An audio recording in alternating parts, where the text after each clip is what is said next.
Hello and welcome to this edition of Tour Confidential on Golf.com. I'm Jessica Marksbury, joined today in our New York City studio by Golf Magazine's Jeff Ritter and Cameron Morfitt via Skype. Bubba Watson won his 8th career PGA Tour event over the weekend at the Travelers Championship. And while he's clearly now the second best American player on tour, Cameron, is he now the #1 threat to Jordan Spieth's quest for the Grand Slam? Bubba Watson would seem to be a perfect fit for St. Andrews. I mean, he's got the length and has a, sort of a similar style of play, it seems, to a guy like John Daly, who, of course, has won there. But if you look at the record, I mean, he played in 2010 and he missed the cut. He shot 74, 73. So you just don't know what to expect with Bubba. You never do. You wouldn't even think that the TPC River Highlands would be a very good course for him because it's so small and compact. He's an enigma, Bubba Watson, but looking at it 2010, 2015, he's obviously a pretty different player now. He wasn't even really playing in many of the majors back in 2010. So, yeah, you would think the course would set up nicely for him because he plays a big right-to-left shot. All the trouble at St. Andrews is on the right. So, yeah, he might be an interesting pick at St. Andrews. Jeff, I can't help but think that counting Bubba out is a mistake. I read this morning on PGAtour.com that he is #2 as far as wins since 2010. Only Rory McIlroy has more with 11, Bubba with 8. Yeah, when did he get to 8? That was a really surprising stat for me. I don't remember all of those. But, yeah, I agree with Cam. You would think on paper St. Andrews sets up well for him, but he doesn't have a very good track record in British Opens. He still doesn't have a top 20 in that event, and they'll all play as fast links courses. You would think that's a good style for him, but it hasn't happened yet.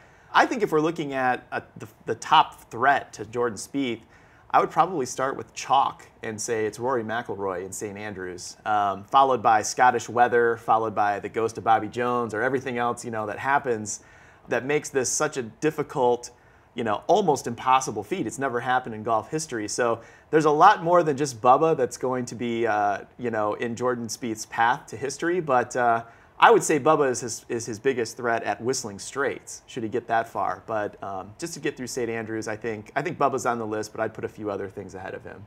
Cameron, as Jeff mentioned, links golf, there's always weather involved, and a lot of the criticisms of Bubba's game come down to his mentality. Is he able to take a bad bounce when one comes up? What are your thoughts? Yeah, it almost seems like there's so much going on in Bubba's mind just in a regular circumstances with a regular golf course with regular greens that putt well, decent weather that's, doesn't move the ball around unexpectedly. When all that stuff comes up, when the greens are bumpy, when the weather gets crazy, it almost seems like he short circuits. He has said in the past that he can't play when it rains because he can't play when there's water on the faces of his irons. I mean, it's just a lot of sort of weird stuff that happens with him, and he almost sounds like he beats himself. And maybe that's why his record in the British Open is what it is. But like Jeff says, he makes a great point. At the British Open, it's all about the weather. If Bubba gets 4 days of pretty good weather, and maybe he gets himself into contention in this thing on the weekend.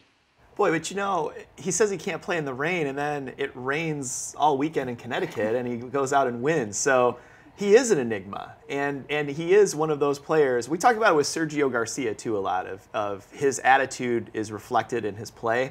Bubba Watson is that to the nth degree. And this week, despite the weather, he was able to hold it together. He kept his head about him and won the tournament. And I think the mental hurdles are as big for Bubba anywhere, and especially at St. Andrews.